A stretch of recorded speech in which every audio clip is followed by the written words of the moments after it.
Oke, assalamualaikum warahmatullahi wabarakatuh. Salam sejahtera untuk kita semua. Apa kabar teman-teman semuanya? Ketemu lagi dengan saya Gius Satrani dalam seri video pembelajaran bahasa Inggris online. Dan pada video kali ini kita masih akan belajar ya materi-materi yang terkait dengan persiapan tes ACEP ya. Oke, dan sebelum itu saya doakan bagi teman-teman yang akan mengikuti ujian ACEP ya. Semoga nanti lancar, diberi kemudahan dan bisa mendapatkan skor terbaik sebagaimana yang diinginkan. Dan semoga video-video dari saya bisa membantu teman-teman untuk mewujudkan impian itu. Alright, apa yang akan kita pelajari pada video kali ini? Nah, ini dia, kita akan belajar cara analisa soal pada bagian sentence completion ya. Jadi sentence completion ini menjadi part A atau bagian yang pertama dari structure ya, grammar and structure. Ada salah satu hal sangat penting ya yang harus dikuasai oleh teman-teman jika ingin bisa menaklukkan soal-soal pada sentence completion ini. Apa itu? Nah, ini dia. Yaitu membedakan one clause sentence dan multiple clause sentence. Apa itu one clause sentence dan multiple clause sentence? Bagaimana perannya ya, atau kenapa dia menjadi penting ya kaitannya dengan structure ya, grammar structure pada ACEP ini. Nah, sebelum kita pelajari lebih lanjut, saya ingatkan lagi bagi teman-teman yang belum subscribe, silakan klik dulu tombol subscribe-nya ya, dan juga jangan lupa nyalakan tombol loncengnya agar teman-teman tidak ketinggalan materi-materi lainnya yang tentunya akan sangat bermanfaat untuk teman-teman semua. Oke, ini dia one clause sentence versus multiple clause sentence. Nah, sebagaimana teman-teman lihat ya pada tabel, nah ini ada tabel one clause sentence dan multiple clause sentence. Ini adalah rangkuman ya ciri-ciri yang membedakan keduanya. Jadi yang pertama, one clause sentence itu memiliki satu hubungan subjek dan verb. Sementara multiple clause sentence memiliki lebih dari satu hubungan subjek dan verb. Bisa dua, bisa tiga, dan seterusnya ya. Nah, kemudian yang lebih mudah lagi untuk bisa kita ingat adalah bahwa one clause sentence itu tidak memiliki konektor.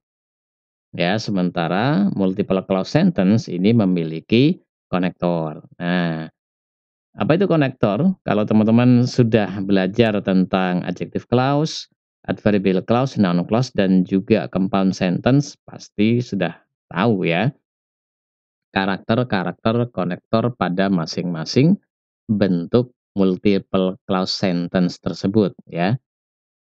Oke, nah jadi ini ciri-ciri yang membedakan ya, secara singkatnya seperti itu. Nah, sekarang kita lihat contohnya dalam kalimat. Oke, nah jadi ini ada beberapa kalimat ya, ada 3 kalimat bagian atas dan 3 kalimat bagian bawah. Yang bagian atas ini adalah simple sentence atau one clause ya, one clause sentence, sementara yang bawah ini multiple clause sentence. Nah, kita bandingkan contoh yang pertama ya. Di sini ada Jojo did not attend the class. Ini adalah one clause sentence karena hanya ada satu subjek verb, yaitu Jojo did not attend. Selebihnya nggak ada lagi ya. Nah, kita bandingkan dengan contoh pertama pada kelompok multiple clause, yaitu Jojo did not attend the class because he was sick. Nah, di sini ada dua subjek verb. Subjek verb yang pertama yaitu Jojo did not attend. Subjek verb yang kedua he was. Nah, he was ini subjek verb ya. He sebagai subjek dan was sebagai verbnya. Jadi ada dua subjek verb ya. Kemudian dipastikan ada namanya konektor. Nah, konektornya di sini berupa conjunction yaitu because. Oke, nah itu perbedaannya ya. Nah, Jojo did not attend the class dengan Jojo did not attend the class because he was sick. Nah, sekarang kita perhatikan contoh yang kedua. Jojo did not attend the class yesterday. Ini kalimatnya agak panjang ya, karena ada tambahan satu kata yaitu yesterday, akan tetapi penambahan kata ini tidak merubah tipe dari kalimat ini ya, tetap berupa one clause sentence karena subjek verbnya masih satu yaitu Jojo did not attend ya. Sementara contoh yang kedua pada multiple clause, Jojo did not attend the class when it was raining. Nah, ini ada subjek verb 2 yaitu Jojo did not attend dan it was raining. Nah, ini subjek verb yang kedua ya, dengan konektor berupa when. Alright. Nah, sehingga ini masuk dalam kategori multiple clause ya. Ada konektor when, kemudian ada subjek verb lebih dari satu yaitu Jojo did not attend dan it was raining. Nah, kita perhatikan contoh yang ketiga. Nah, pada bagian yang atas ini ya, yang one clause sentence, ini kalimatnya panjang banget ya, bahkan paling panjang di antara semua kalimat yang ada. Jojo did not attend the class yesterday without any permission. Nah, walaupun kalimat ini panjang ya, paling panjang di antara yang lain, ini tidak merubah tipenya tetap berupa one clause ya, one clause sentence, bukan multiple clause. Ya, karena subjek verbnya tetap ada satu yaitu Jojo did not attend. Selebihnya sudah nggak ada lagi dan nggak ada konektor juga ya. Sementara pada contoh yang ketiga multiple clause, nah ini kalimatnya lebih pendek dibandingkan dengan contoh ketiga yang one clause sentence ya. Akan tetapi kita lihat di sini Jojo did not attend the class which he hated so much. Nah, subjek verbnya ada dua, Jojo did not attend dan he hated. Kemudian ada konektor which. Oke ya. Nah, jadi itu apa namanya? Contoh ya.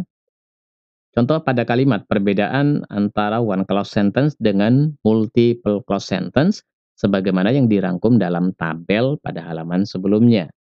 Nah, sekarang kita lihat bagaimana contoh soal ya. Contoh soal yang apa namanya, yang bisa kita analisa apakah berupa one clause ataukah multiple clause. Oke, nah yang pertama, ya nanti teman-teman bisa tebak juga ya kira-kira ini one clause atau multiple clause. Contoh soal yang pertama ini, the radiation piercing the atmosphere bla bla bla of tanning or burning in humans. Right. Nah, analisa dasar pada soal-soal sentence completion itu selalu melibatkan yang namanya subjek dan verb ya. Nah, jadi selalu saya katakan pada teman-teman itu di kelas-kelas ya, bahwa memahami subjek dan verb itu menjadi sangat penting karena ini jadi analisa dasar pada sentence completion ya. Nah, sebagaimana soal nomor satu ini ya, contoh soal nomor satu, kita bisa perhatikan ya, cari subjek dan verbnya. Ya, biasanya yang paling mudah itu kita cari verb ya. Kalau teman-teman sudah paham tentang materi verb, terutama ordinary verb, nah mesti tidak akan kesulitan untuk menentukan verbnya yang mana. Sudah ada ataukah belum, gitu ya. Oke, nah jadi saya anggap teman-teman sudah memahami materi tentang verb ya. Maka di sini pada soal ini kita belum menemukan yang namanya verb sama sekali ya. Ordinary verb-nya belum ada. Walaupun ada bentuk kata yang secara bentuk adalah verb ya, verb ing, ya seperti pursing, kemudian burning, akan tetapi ini tidak menjadi verb secara fungsi ya, karena ordinary verb itu tidak bisa berupa verb ing tanpa to be. Nah, ini kan ada verb ing tapi tidak ada to be ya, berarti bukan sebagai ordinary verb. Nah, maka kita perlu mencari ordinary verb-nya, itu ya. Nah, kalau kita sudah menemukan ya yang dicari itu adalah verb-nya, maka kita juga harus memastikan apakah subjeknya sudah ada atau tidak, ya, atau belum. Nah, di sini subjeknya sudah ada ya, the radiation forcing the atmosphere. Berarti yang dicari adalah verb-nya saja. Nah, berapa verb yang perlu kita cari? Ya, sebetulnya ini mudah saja ya. Kalau kita lihat pada soal, apakah di sini ada konektor? Tidak ada ya, tidak ada konektor. Nah, maka kita bisa perhatikan kemudian pada pilihan jawaban. Apakah ada konektor? Dan pada pilihan jawaban juga tidak ada konektor. Nah, artinya ini soal nomor satu ini berupa one clause sentence. Sehingga yang perlu kita cari adalah ordinary verb-nya saja. Ya, oke. Subjeknya sudah ada, the radiation crossing the atmosphere, sehingga tidak perlu kita memilih pilihan jawaban yang mengandung subjek. Ya, maka yang paling pokok adalah ordinary verb itu ya. Maka kita bisa cari antara A, B, C, D ini ordinary verb-nya yang mana. Atau manakah yang mengandung ordinary verb. Nah, itu ya, karena kadang-kadang ada lebih dari satu jawaban yang mengandung ordinary verb. Seperti pada soal nomor satu ini, yang mengandung ordinary verb ada dua, yaitu A dan C. Ya. A, it is the cause, ordinary verb-nya adalah is. Dan C, is the cause, ordinary verb-nya juga sama, yaitu is. Nah, tapi manakah yang betul? Yang betul adalah yang C ya. Kenapa? Bukan yang A, karena yang A ini kelebihan subjek ada it. Sementara ya pada soal itu sudah ada subjek yaitu the radiation crossing the atmosphere. Oke ya, nah berarti jawaban yang tepat adalah yang C yaitu is the cause. Oke, nah ini contoh soal yang pertama berupa one clause sentence ya. Nah, sekarang kita lihat contoh soal yang kedua. Ambition blah blah blah with red color which has a stimulating action on the heart and circulatory system. Nah, kita menemukan konektor pada kalimat ini yaitu which. Oke. Nah, kalau sudah ada konektor maka kita harus kembali pada prinsip dasar kalimat majemuk ya. Multiple clause sentence, yaitu satu konektor berarti ada dua ordinary verb. Dua konektor berarti tiga ordinary verb, dan seterusnya ya. Nah, maka teman-teman perlu pastikan ada berapa konektor pada kalimat ini ya. Nah, pada soal hanya ada satu konektor which, dan pada pilihan jawaban juga tidak ada konektor lagi ya. Nah, berarti dipastikan kalimat ini hanya mengandung satu konektor. Karena mengandung satu konektor, maka dipastikan pula mengandung dua ordinary verb. Nah, maka tugas teman-teman sekarang adalah mencari ordinary verb-nya. Apakah sudah ada dua-duanya pada soal ini, ataukah hanya ada satu, ataukah belum ada dua-duanya? Oke ya. Nah, kalau kita perhatikan, di sini ada konektor which dan sudah ada satu ordinary verb yaitu yang mana has. Nah, has ini adalah ordinary verb-nya ya. Kemudian setelahnya tidak ada ordinary verb, sebelumnya juga tidak ada ordinary verb. Nah, berarti titik-titik di sini yang dibutuhkan adalah ordinary verb, gitu ya. Nah, ordinary verb saja. Maka dengan demikian teman-teman bisa menjawabnya dengan mudah ya. Manakah di antara A, B, C, D ini yang berupa ordinary verb? Yang A associating, verb ing tanpa to be nggak bisa. Yang B is associated, ada to be plus verb ed. Berarti ini verb 3 ya, to be plus verb 3. Bisa jadi ordinary verb? Bisa ya. Yang C association, nah ini kata benda ya, yang berakhiran ion itu biasanya kata benda. Kemudian to associate, ini to infinitive. To infinitive tidak bisa menjadi ordinary verb. Nah, berarti yang bisa menjadi ordinary verb hanya ada satu, yaitu is associated. Ordinary verb-nya associated ya, is sebagai auxiliary-nya. Oke, nah dengan demikian berarti jawabannya adalah B. Right? Nah, kenapa memahami multiple clause dan one clause sentence itu penting ya? Seperti ini, ketika teman-teman